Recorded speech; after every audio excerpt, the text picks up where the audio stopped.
नागपुर में पीएम ने चुनावी संबोधन के दौरान विपक्ष पर साधा निशाना। तीसरी बार जीत से लोकतंत्र पर खतरे वाले बयान पर किया पलटवार। ये झूठ भी फैला रहे हैं कि मोदी तीसरी बार सरकार में आया तो लोकतंत्र और संविधान खतरे में पड़ जाएगा। वन नेशन वन इलेक्शन को लेकर प्रधानमंत्री का कांग्रेस पर जोरदार हमला। बोले कि ये कांग्रेस है जिसने एक देश एक संविधान लागू होने नहीं दिया।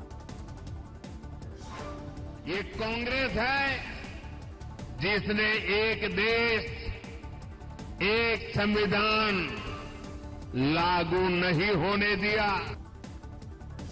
ये मुद्दे राम मंदिर प्राण प्रतिष्ठा को लेकर भी कांग्रेस का घेराव किया। इमरजेंसी के दौरान का जिक्र किया। मोदी ने एक अमेरिकी मैगजीन में इंटरव्यू दिया। एलएसी सीमा विवाद पर कही बड़ी बात। चीन के साथ रिश्ते अहम, सीमा विवाद पर तत्काल चर्चा जरूरी। अमेरिकी मैगजीन को दिए इंटरव्यू में मोदी ने आर्टिकल 370 के खात्मे को लेकर रखी अपनी राय। कहा कि 370 हटने के बाद आतंकी घटना में कमी आई, साथ ही पत्थरबाजी और बंद भी अब गुजरे जमाने की बात।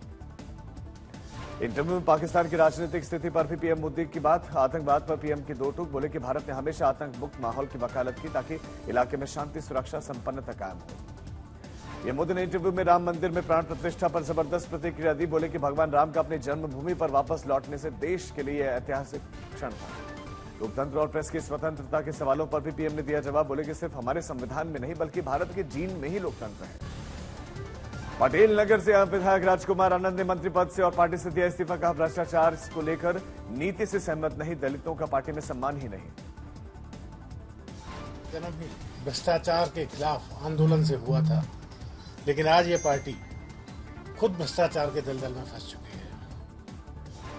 अब विधायक राजकुमार आनंद के इस्तीफे के बाद से छिड़ा सियासी संग्राम। आप मंत्री संजय सिंह, राज्यसभा सांसद संजय सिंह ने कहा कि केजरीवाल की गिरफ्तारी के पीछे आम आदमी पार्टी को तोड़ना ही मंशा है।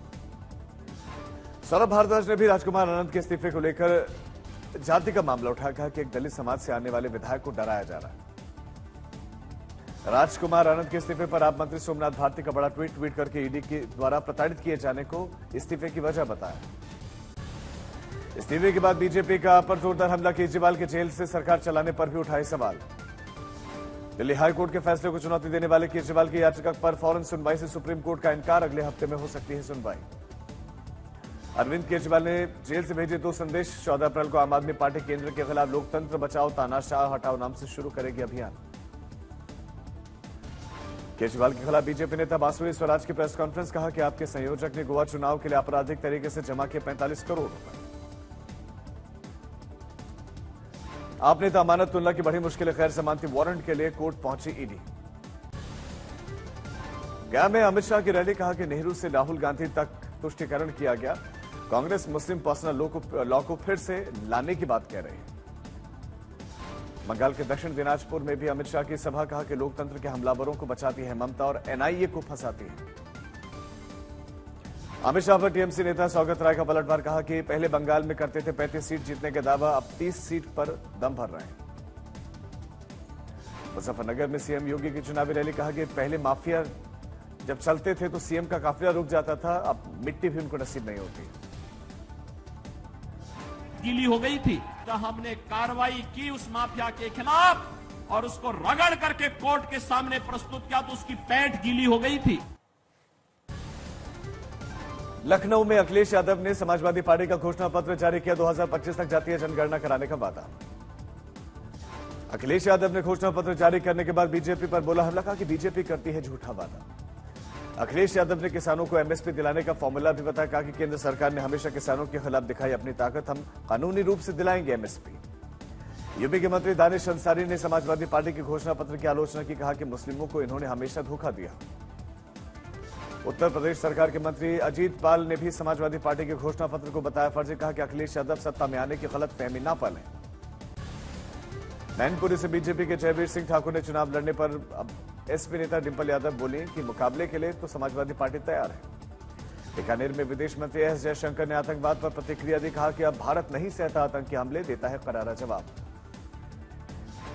अगर आपको तुलना करनी, आप देखिए कि मुंबई का जवाब क्या था और पुरी और बालाकोट में जवाब क्या था। श्रीलंका को कच्चा टापू सौंपने के सवाल पर कांग्रेस नेता दिग्विजय सिंह का अजीबोगरीब बयान, बोले कि वहां पर रहता ही कौन है। दिग्विजय सिंह के बयान पर बरसे बीजेपी सांसद सुधांशु त्रिवेदी, कहा कि भारत के भौगोलिक हितों की कांग्रेस को कभी भी जानकारी ही नहीं है।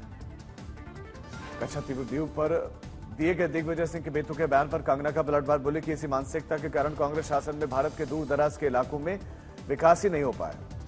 बीजेपी नेता शहजाद पूनावाला ने भी दिग्विजय सिंह के इस बयान पर आलोचना की, कहा कि एक बार फिर से कांग्रेस पार्टी ने दिखाया कि वो कैसे देश की भूमि को परिवार की जायदाद समझती है।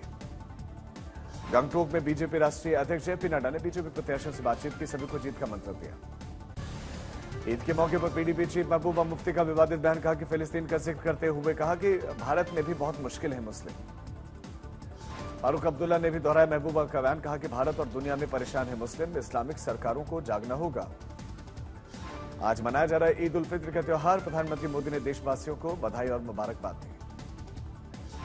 मुंबई की मोहम्मद अली रोड पर देखी ईद की रौनक, बाजारों में लोग जमकर खरीदारी करने के लिए उमड़े। अयोध्या में रामनवमी को लेकर तैयारियां जोरों पर, सूत्रों के मुताबिक मंदिर को सजाने के लिए दिल्ली और कर्नाटक से लाए जाएंगे फूल। अरुणाचल प्रदेश की राजधानी ईटानगर में बीजेपी अध्यक्ष जेपी नड्डा की जनसभा, लोगों से वोट की अपील। अरुणाचल प्रदेश विधानसभा चुनाव के लिए ईटानगर से जेपी नड्डा ने जारी किया बीजेपी का मैनिफेस्टो, सीएम पेमा खांडू भी मौजूद रहे। सहारनपुर में बेहट विधानसभा क्षेत्र में क्षत्रियों की सभा में पहुंचे रक्षा मंत्री राजनाथ सिंह, कहा कि राजपूत हमेशा बीजेपी के साथ था और बीजेपी के साथ रहेगा। बुलंदशहर में भी राजनाथ सिंह की चुनावी सभा, समाजवादी पार्टी को बताया समाप्त। पार्टी कहा कि हमारी कथनी और करनी में कोई फर्क नहीं।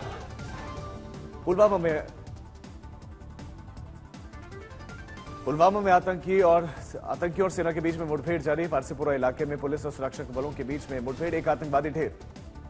हिंसा के बाद से इलाके में जबरदस्त तनाव, सुरक्षा बलों की तैनाती। नोएडा में एक फर्नीचर शोरूम में शॉर्ट सर्किट के चलते भीषण आग लगने के कारणों से कब पता नहीं, लेकिन अफरा तफरी मच गई। उत्तराखंड के पौड़ी गढ़वाल से बीजेपी उम्मीदवार अनिल बलूनी ने रामनगर में किया चुनावी प्रचार, लोगों से की कांग्रेस को वोट देकर अपना मत बर्बाद नहीं करने की अपील। कांग्रेस को कोई वोट मत दीजिए, वोट खराब मत कीजिए, कांग्रेस का कोई बचा भी नहीं है, सारे नेता छोड़ चुके हैं। और जो 2-4 बच्चे उनको पूछेगा कि जब ये उत्तराखंड राज्य बन रहा था तो कांग्रेसियों ने विरोध क्यों किया था। काराकाट से चुनाव लड़ेंगे भोजपुरी स्टार पवन सिंह, ट्वीट करके दी जानकारी, पहले बीजेपी ने आसनसोल से दिया था टिकट। कोलकाता में राज्यपाल से मिला तृणमूल कांग्रेस का प्रतिनिधिमंडल, पहले पत्र लेकर बीजेपी पर लगाया था केंद्रीय एजेंसीज के गलत इस्तेमाल का आरोप। सुप्रीम कोर्ट से बाबा रामदेव को बड़ा झटका, भ्रामक विज्ञापन मामले में माफी मांगने के लिए दाखिल हलफनामे को स्वीकार करने से किया इनकार। आज नांदेड़ में गृह मंत्री अमित शाह की rally, deputy CM Devendra Fadnavis समेत बीजेपी के बड़े नेता होंगे शामिल।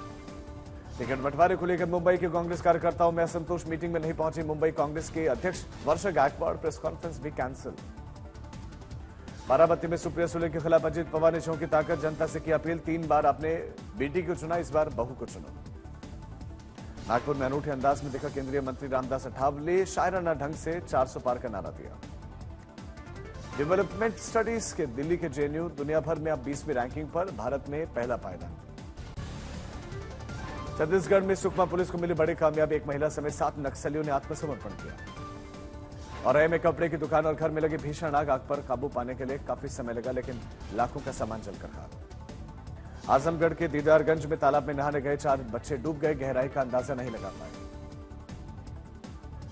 भिवाड़ी में इंक की फैक्ट्री में भीषण आग, राजस्थान के अलावा हरियाणा में बुलाई गई दमकल की गाड़ियां फैक्ट्री के पास में खाली करवाए गए गांव। मथुरा में नवरात्रि में कुट्टू का आटा खाने से 14 लोग फूड पॉइजनिंग का शिकार, खाद्य विभाग की टीम नमूनों की कर रही है जांच। अमृतसर पुलिस ने हनी ट्रैप करके लोगों को लूटने वाले युवकों को गिरफ्तार किया, अपनी गर्लफ्रेंड को आगे करके लोगों से लूट की वारदात को देते थे अंजाम। यूपी के बांदा में हैरान कर देने वाला मामला सामने, अपने शादी से 1 हफ्ते पहले कपड़े, जेवर और नकदी लेकर रफू चक्कर हुई लड़की। कन्नौज में एक मकान के अंदर गन्ने के सिरके से बम जैसे विस्फोट हो गया, सामान के परखच्चे उड़ गए। अलवर के रामगढ़ में महिला के साथ इलाज करवाने के बहाने गैंगरेप किया गया, पति और बच्चों को जान से मारने की धमकी दी गई।